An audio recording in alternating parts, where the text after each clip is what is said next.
एक खतरनाक मिशन के दौरान कुछ अमेरिकी जवान बुरी तरह फंस जाते हैं। उन पर स्नाइपर का हमला होने लगता है। कुछ खूंखार आतंकियों ने अमेरिका के 7 बेकसूर पत्रकारों को बंधक बना रखा है। आज वे दुनिया को दहलाने के लिए उन सभी का लाइव मर्डर करने वाले थे, लेकिन आतंकियों को भनक तक नहीं थी कि अमेरिकी खुफिया एजेंसी उनकी हर हरकत पर नजर रखे हुए थी। आतंकियों के इस गढ़ को चारों तरफ से घेरने के लिए अमेरिकी सेना ने पहले ही अपने सबसे होनहार और चुनिंदा स्नाइपर्स को पोजीशन पर तैनात कर दिया था। उधर आतंकी अपना खूनी वीडियो रिकॉर्ड करना शुरू करते हैं। क्रूरता की हद पार करते हुए वे बंधकों को मारने के लिए एक बच्चे को बुलाते हैं। ये देखकर दूर पहाड़ों पर छिपे अमेरिकी स्नाइपर्स के खेमे में हलचल मच जाती है। रिचर्ड मिलर नाम का एक सोल्जर अपनी गन की पोजीशन सेट करता है, लेकिन सामने उस बच्चे को देखकर उसके हाथ कांपने लगते हैं। वह खुद ट्रिगर दबाने के बजाय अपने साथी ब्रैंडन बकेट को ऑर्डर देता है, शूट करो बकेट। बकेट निशाना तो लगाता है, लेकिन बच्चे की वजह से फोकस बिगड़ जाता है और गोली टारगेट को मिस कर देती है। आतंकी चौकन्ने हो जाते हैं और गुस्से में एक अमेरिकी रिपोर्टर को सरेआम मौत के घाट उतार देते हैं। सिचुएशन को हाथ से निकलता देख मिलिट्री बेस से तुरंत ब्लैक हॉक हेलीकॉप्टर्स को रवाना किया जाता है। पलक झपकते ही अमेरिकी चॉपर्स आसमान को चीरते हुए वहां पहुंचते हैं और आसमान से मौत बनकर गोलियों की बौछार कर देते हैं। देखते ही देखते वहां मौजूद लगभग सारे आतंकी ढेर हो जाते हैं, लेकिन तभी एक चालाक आतंकवादी उसी बच्चे को ढाल बनाकर कार में बैठता है और वहां से भागने की कोशिश करता है, पर अमेरिकी फौज के आगे उसका बचना नामुमकिन था। वे तुरंत उस भागती कार के पीछे एक हाईटेक किलर ड्रोन लगा देते हैं। ड्रोन हवा की रफ्तार से पीछा करता है और एक सटीक मिसाइल दागकर उस कार के परखच्चे उड़ा देता है। इसी के साथ यह हाई स्टेक रेस्क्यू मिशन कामयाब होता है और बाकी बचे पत्रकारों को सुरक्षित बचा लिया जाता है। मिशन खत्म होने के बाद सीनियर स्नाइपर मिलर बकेट को अकेले में ले जाकर सेना का सख्त नियम समझाता है। वह कहता है, बकेट, अगर हमें ऊपर से ऑर्डर मिला है तो ट्रिगर दबना चाहिए, फिर चाहे सामने कोई भी क्यों ना हो। अपनी गलती पर पछताते हुए बकेट माफी मांगता है और वादा करता है कि दोबारा ऐसी गलती नहीं होगी। इस कामयाब मिशन की खुशी में पूरी स्नाइपर टीम एक क्लब में जमकर पार्टी करते हैं, लेकिन बकेट का मन इस शोर शराबे में नहीं लग रहा था, इसलिए वह क्लब से निकलकर बाहर खुली हवा में आ जाता है। इस दौरान उसकी नजर एक खूबसूरत लड़की पर पड़ती है। उसे इस तरह से घूरते देख लड़की मुस्कुराने लगती है और वहां से जाने लगती है। बकेट आखिर तक उसका पीछा करता है और उसे बात कर जान पहचान बनाने के लिए उसकी खूबसूरती की तारीफ भी करता है, लेकिन उसे अंदाजा भी नहीं था कि इस हसीन पलों के पीछे मौत उसका इंतजार कर रही है। इस्तांबुल की सबसे ऊंची बिल्डिंग की छत पर एक अनजान और शातिर स्नाइपर अपना पूरा डेथ सेटअप तैयार कर रहा था। उसने अपनी स्नाइपर गन का निशाना सीधे बकेट पर लॉक कर दिया था। इससे पहले कि वो अनजान शूटर ट्रिगर दबाता, एन वक्त पर वहां बिडवेल नाम का एक जांबाज शख्स पहुंच जाता है। वह फुर्ती से उस कातिल स्नाइपर को वहीं ढेर कर देता है और इस तरह बकेट की जान बाल बाल बच जाती है। बिडवेल तुरंत बकेट को फोन मिलाता है और उसे एक खुफिया जगह पर मिलने के लिए बुलाता है। मुलाकात होते ही बिडवेल उसे डांटते हुए कहता है, तुम्हें इस तरह खुलेआम इस्तांबुल की सड़कों पर नहीं घूमना चाहिए। अभी अभी मैंने छत पर एक ऐसे शिकारी को मार गिराया है जिसकी गन का निशाना सीधे तुम्हारी खोपड़ी पर था। ये सुनते ही बकेट के पैरों तले जमीन खिसक जाती है। अभी ये गुत्थी सुलझी भी नहीं थी कि पूरी स्नाइपर यूनिट को अचानक बेस कैंप पर वापस असेंबल होने का ऑर्डर मिलता है। इन्हें सेना के जनरल ने एक बेहद अर्जेंट और डेंजरस मिशन के लिए बुलाया था, लेकिन जैसे ही वे मीटिंग रूम में घुसते हैं, बकेट की आंखें फटी की फटी रह जाती हैं। वहां वही रहस्यमयी लड़की खड़ी थी जो कुछ देर पहले क्लब के बाहर बकेट से मिली थी। असल में वो लड़की कोई आम इंसान नहीं, बल्कि इस पूरे मिशन की सुप्रीम कमांडर रॉबिन स्लेटर थी, जिसके इशारे पर अब इस पूरी टीम को काम करना था। वो टीम के सामने मिशन का खाका रखती है। इस बार चुनौती बहुत बड़ी थी। आतंकियों के खूंखार ग्रुप ने एक बहुत बड़ी ऑयल रिफाइनरी पर कब्जा करने की साजिश रची है, जिसके तहत वे उस ऑयल रिफाइनरी के अरबपति मालिक क्लियर को बंधक बनाने वाले हैं। सेना का लक्ष्य क्लियर को हर हाल में सुरक्षित बाहर निकालना था। पूरी टीम इस मिशन को अंजाम देने के लिए जॉर्जिया के खतरनाक जंगलों में पहुंचती है। यहाँ भी स्लेटर सबको अंतिम ब्रीफिंग देती है। अगर तुम लोगों ने क्लियर को बचाने में जरा सी भी डील दी तो ये आतंकवादी उसके जरिए पूरी तेल फैक्ट्री को बारूद से उड़ा देंगे, जिससे लाखों बेकसूर मारे जाएंगे। उधर रिफाइनरी के रास्ते पर अरबपति बिजनेसमैन क्लियर अपनी भारी भरकम सिक्योरिटी के साथ फैक्ट्री की तरफ बढ़ रहा था। तभी बकेट की पैनी नजरों को दूर पहाड़ियों पर एक हल्की सी चमक दिखाई देती है। इससे पहले कि वह टीम को अलर्ट कर पाता, एक सनसनाती हुई बुलेट सीधे क्लियर की बख्तरबंद गाड़ी के टायर को चीर देती है। गाड़ी अनियंत्रित होकर सड़क पर पलट जाती है। चारों तरफ चीख पुकार मच जाती है। दुश्मन के स्नाइपर्स ने उन पर हर तरफ से जानलेवा घेरा डाल दिया था। असल में इस खूनी हमले के पीछे आतंकवादियों का सबसे क्रूर कमांडर अब्बास था, जो अपने सबसे बेस्ट स्नाइपर्स के साथ एक महफूज ऊंचाई पर घात लगाए बैठा था। उनकी गोलीबारी की सटीकता को देखकर ऐसा लग रहा था उनकी पूरी टीम के पल पल के रूट और लोकेशन की जानकारी पहले से थी। शूटरों ने अंधाधुंध गोलियों की बौछार कर दी, जिसमें बकेट का एक जांबाज साथी मौके पर ही दम तोड़ देता है। बकेट बिना वक्त गंवाए जवाबी फायरिंग शुरू करता है और बेस कैंप पर इस अचानक हुए हमले का SOS सिग्नल भेजता है। बेस से कमांडर तुरंत एक आर्मर्ड ड्रोन उस पहाड़ी की तरफ रवाना करती है। ड्रोन हवा की रफ्तार से पहुंचकर ठिकाने पर मिसाइलें दाग देता है। चारों तरफ तबाही मच जाती है और तब जाकर वो खूनी गोलीबारी थम पाती है। धुआं साफ होने के बाद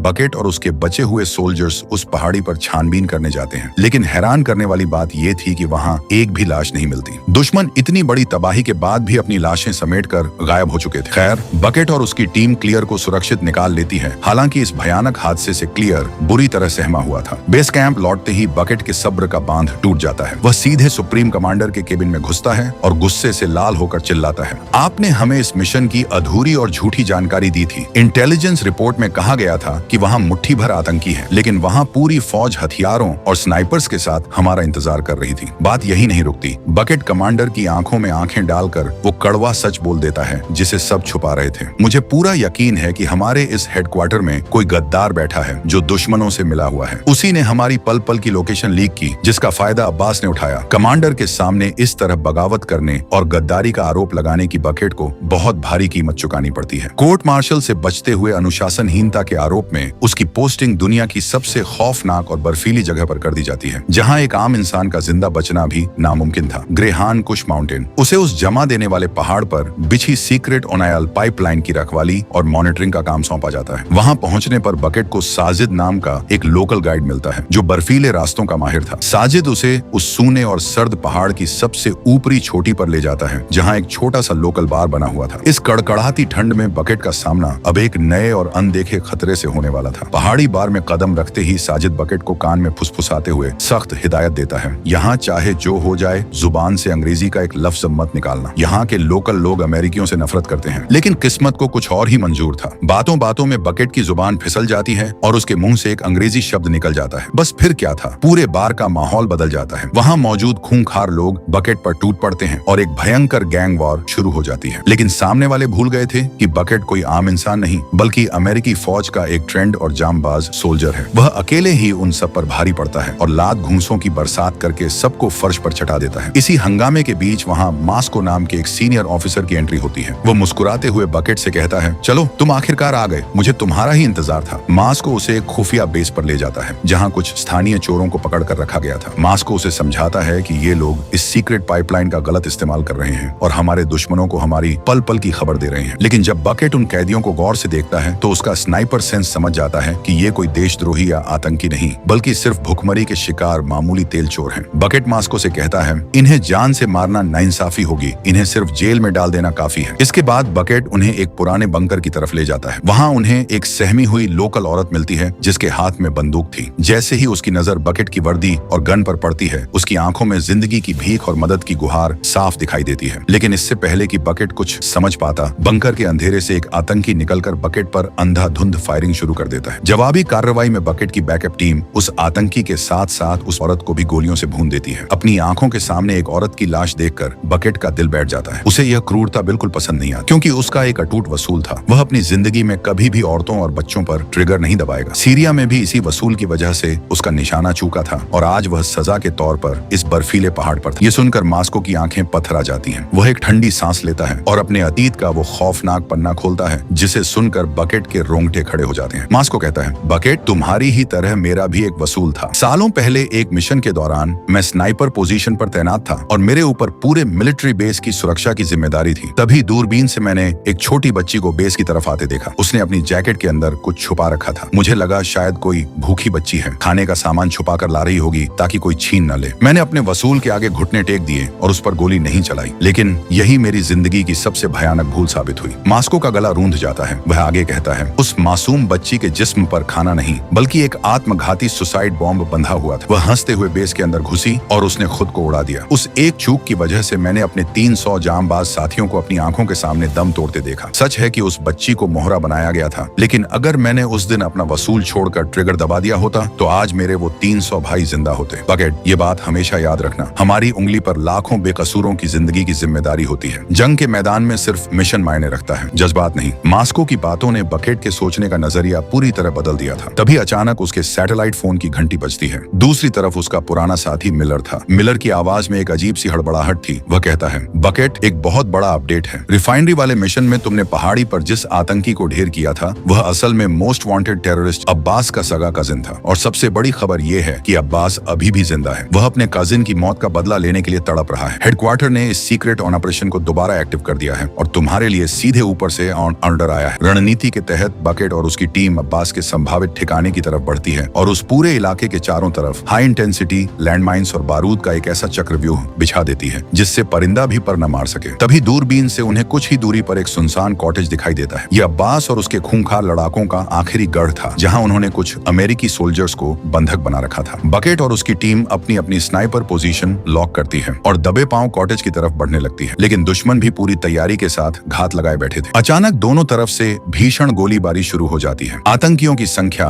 उम्मीद से कहीं ज्यादा थी और देखते ही देखते बकेट की टीम के कुछ जांबाज सोल्जर्स शहीद होने लगते हैं। सिचुएशन को हाथ से निकलता देख बकेट का स्नाइपर मोड ऑन हो जाता है, सांस रोकता है और ट्रिगर दबाना शुरू करता है। बकेट की गन से निकलने वाली हर एक गोली सीधे आतंकियों के भेजे को उड़ा रही थी। उसका बिल्कुल सटीक निशाना देखकर दुश्मनों के खेमे में भगदड़ मच जाती है। इसी बीच ग्राउंड पर मौजूद टीम क्लोज कॉम्बैट शुरू कर देती है और मौका पाकर बकेट के लगाए हुए सारे बमों को रिमोट से एक्टिव कर देती है। एक के बाद एक हुए सिलसिलेवार धमाकों से पूरा कॉटेज का इलाका दहल उठता है और अब्बास के आधे से ज्यादा लड़ाके चीथड़ों में बदल जाते हैं। लेकिन जंग अभी खत्म नहीं हुई थी। बकेट के कुछ साथ कॉटेज के मुख्य हिस्से में फंस चुके थे। बकेट दूरबीन से देखता है कि आतंकियों ने उनके टीम लीडर को घुटनों के बल बिठा दिया है। एक विशालकाय आतंकी हाथ में कुल्हाड़ी लिए कमांडर की गर्दन उड़ाने के लिए आगे बढ़ता है। बकेट हवा के रुख और दूरी का अंदाजा लगाते हुए वह माइक्रो सेकंड में 3 शॉट फायर करता है। तीनों गोलियां हवा को चीरती हुई सीधे कमांडर के आसपास खड़े आतंकियों के सिर के पार हो जाती हैं। Triple headshot. मौत के मुंह से वापस आए टीम लीडर के चेहरे पर एक राहत भरी मुस्कान आ जाती है। कुछ ही देर में पूरी रिफाइनरी और कॉटेज को सुरक्षित क्लियर कर लिया जाता है और यह मिशन 100% कामयाब होता है। जब इस जांबाजी की खबर वॉशिंगटन के मिलिट्री हेडक्वार्टर पहुंचती है तो सेना के आला अधिकारी बकेट की बहादुरी और सूझबूझ देखकर दंग रह जाते हैं। आखिरी दम तक डटे रहने और अपने कमांडर की जान बचाने के लिए बकेट के सारे पुराने गुनाह और सज्जा को पूरी तरह माफ कर दिया जाता है। उसे पूरे सैन्य सम्मान के साथ उसकी पुरानी एलीट स्नाइपर पोस्ट पर वापस बहाल कर दिया जाता है, जहां उसका वजूद था। बकेट अपना नया और खतरनाक प्लान सबके सामने रखता है। मैं अब्बास के मारे गए कजिन की अस्थियां खुद उसके गैंग तक पहुंचाने जाऊंगा। इस एहसान के बदले मैं अब्बास से उस गद्दार का नाम पूछूंगा जिसने उसे हमारे बारे में खुफिया जानकारी दी थी। ये सुनते ही बकेट के साथी सोल्जर्स दंग रह जाते हैं और उसे रोकते हुए समझाते हैं, तुम पागल हो गए हो बकेट। अगर तुम खुद चलकर उस मौत के कुएं में गए तो वे आतंकी तुम्हें बात करने का मौका भी नहीं देंगे और वहीं भून देंगे। लेकिन बकेट के सिर पर अब गद्दार को ढूंढने का भूत सवार था। उसे अपनी मौत का डर नहीं था। वह जानता था कि अगर आज उसने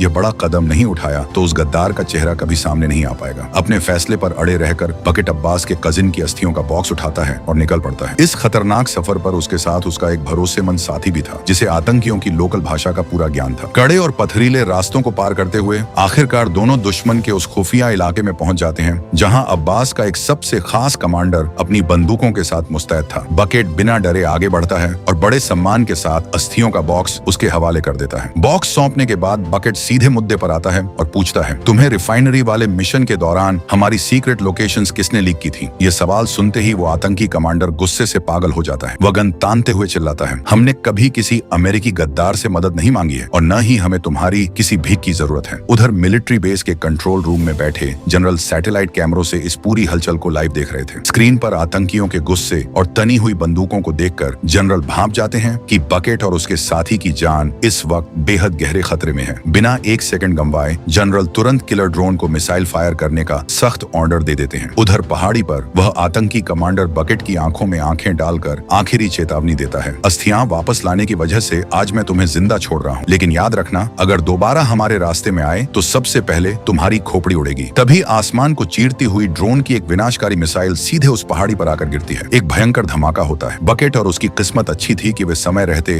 कूद गए और उनकी जान बच गई। लेकिन धुएं के उस गुब्बार में यह साफ नहीं हो पाया कि वह आतंकी कमांडर इस हमले में मारा गया या बच निकला। जब बकेट वापस मिलिट्री बेस पहुंचता है तो पूरी कमांडिंग टीम उस पर बुरी तरह भड़क जाती है। ऑफिसर्स चिल्लाते हैं, तुम्हें अच्छी तरह पता था कि वहां मौत खड़ी है, फिर भी तुम हेडक्वार्टर के ऑर्डर्स के खिलाफ वहां क्यों गए? तब बकेट जेब से एक खुफिया डेटा शीट निकालता है और सबको चौंकाते हुए कहता है, मैं वहां सिर्फ बात करने नहीं गया था। धमाके से ठीक पहले मैंने उस आतंकी के हाथ में एक मिलिट्री ग्रेड सैटेलाइट फोन देखा था। ये वही फोन है जिसकी फ्रीक्वेंसी का इस्तेमाल करके कोई हमारे ही बेस से हमारी सारी बातें और लोकेशंस दुश्मनों तक पहुंचा रहा था। इसका मतलब साफ है, गद्दार हमारे बहुत करीब है और अब हमें पहले से कहीं ज्यादा होशियार रहना होगा। जनरल के पास जब बकेट की ये हैरान कर देने वाली रिपोर्ट पहुंची तो हेडक्वार्टर में सन्नाटा पसर गया। जनरल के लिए यह यकीन करना नामुमकिन था कि आखिर इतनी एडवांस मिलिट्री टेक्नोलॉजी जो रडार और ड्रोन तक को चकमा दे सकती है, उसका इस्तेमाल आतंकी कैसे कर रहे हैं। सबसे बड़ा सवाल यही था कि उनके पास वो सैटेलाइट डिवाइस आया कहां से जो ड्रोन की सटीक लोकेशन तक बता देता था। हेडक्वार्टर ने तुरंत पूरी आर्मी को हाई अलर्ट पर डाल दिया। जनरल की आवाज गूंजी, तैयार हो जाओ, अब वक्त गद्दार को ढूंढने का नहीं बल्कि सीधे अब्बास के जबड़े में हाथ डालकर उसे कुचलने का है। लेकिन अब्बास का ठिकाना किसी किले से कम नहीं था जो चारों तरफ से खूंखार गार्ड्स और बिछे हुए जाल से घिरा हुआ था। अगली सुबह ऑपरेशन क्लीन अप शुरू हुआ। बकेट की टीम ने बेहद चालाकी से घेराबंदी शुरू की। हर स्नाइपर अपनी तय पोजीशन पर पहुंच चुका था। लेकिन अब्बास के स्नाइपर्स भी कोई मामूली खिलाड़ी नहीं थे। वे पहले से ही इनकी हर हरकत पर नजर गड़ाए बैठे थे। तभी एक सन्नाटा चीरती हुई गोली आई और बकेट की टीम के एक पैदल सैनिक के सीने में जा लगी। यह सिर्फ एक हमला नहीं बल्कि अब्बास का जाल था ताकि टीम का ध्यान भटके और वे अपनी छुपने की जगह बदलें। लेकिन बकेट की टीम ने भी बाजी पलट दी। आर्मी के स्नाइपर ने उस आतंकी शूटर की लोकेशन को एक पल में भांप लिया। दोनों तरफ से ट्रिगर दबे लेकिन आतंकी की गोली बकेट के साथ ही स्नाइपर के कंधे पर जा लगी जिससे वह वहीं लहूलुहान होकर गिर पड़ा। हालात बेकाबू होते जा रहे थे। अब्बास के लोग पूरी टीम पर भारी पड़ रहे थे क्योंकि वे लगातार इनकी लोकेशन को ट्रैक कर रहे थे। हेडक्वार्टर ने ऊपर आसमान से ड्रोन उड़ाए ताकि ऊपर से ही दुश्मनों को खत्म किया जा सके। इसी आपाधापी के बीच बकेट रेंगते हुए अपने जख्मी साथी के पास पहुंचा। उसके दिमाग में अचानक एक बिजली सी कौंधी। उसने चिल्लाकर कहा, अपनी बुलेट प्रूफ वेस्ट उतारो और सारे रेडियो डिवाइसेस, जीपीएस और वॉकी टॉकी बाहर निकालो। इसी में कुछ गड़बड़ है। बकेट समझ चुका था कि दुश्मन उन्हें गोली से नहीं बल्कि उनके अपने गैजेट्स के जरिए ट्रैक कर रहा है। उनकी जीपीएस फ्रीक्वेंसी पूरी तरह से कंप्रोमाइज हो चुकी थी। अब्बास के पास कोई जादुई ताकत नहीं थी बल्कि उनकी ही वर्दी में लगे जीपीएस ट्रैकर उन्हें दुश्मन का आसान शिकार बना रहे थे। बकेट का आदेश मिलते ही पूरी टीम ने अपने कीमती और हाईटेक डिवाइसेस को कचरे की तरह बाहर फेंक दिया। अब वे दुश्मन की नजरों से ओझल हो चुके थे। जैसे ही सारे जीपीएस बंद हुए, दुश्मन की ओर से आने वाली सटीक गोलियों का सिलसिला अचानक थम गया। टीम के पैदल सैनिक जैसे ही उस पहाड़ी पर पहुंचे जहां से दुश्मन गोलियां बरसा रहे थे, वहां उन्हें कोई नहीं मिला। वह सब एक छलावा था। तभी वहां स्लेटर और खुद जनरल भी पहुंच जाते हैं। बकेट उनके सामने एक कड़वा सच रखता है। यह कोई आम हमला नहीं था, यह एक बिछाया हुआ जाल है। अब्बास कुछ बहुत बड़ा करने वाला है। जनरल का पारा 7वें आसमान पर था। उन्होंने तुरंत एक्स्ट्रा फोर्सेस को बुला लिया और आदेश दिया कि चाहे जो हो जाए अब्बास का नामो निशान मिटा दो। सैटेलाइट के जरिए पता चला कि अब्बास का काफिला अब तेजी से उसी तेल फैक्ट्री की तरफ बढ़ रहा है जहां से कहानी शुरू हुई थी। उसका मकसद था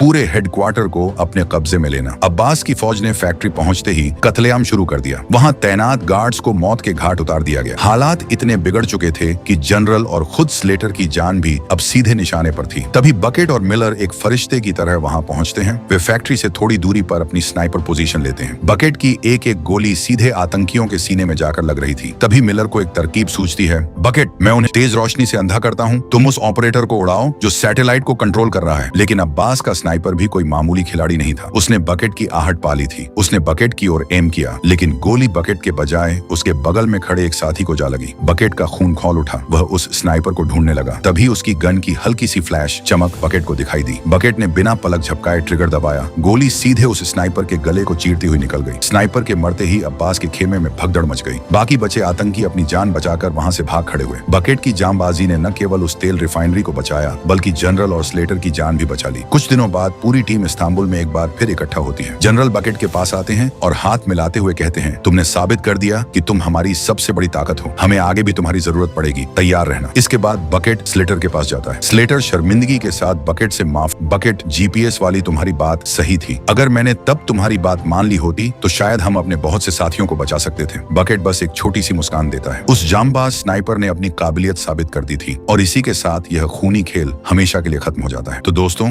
बकेट का वो आखिरी ट्रिपल हेडशॉट आपको कैसा लगा? और क्या आपको भी लगता है कि स्लेटर की वो एक गलती सच में सिर्फ एक लापरवाही थी या कहानी में कोई और भी बड़ा राज छुपा हुआ है? अपनी राय नीचे कमेंट बॉक्स में जरूर ड्रॉप करना। स्क्रीन पर दिख रही अगली थ्रिलर कहानी पर क्लिक करो। मैं आपसे वहीं मिलता हूँ।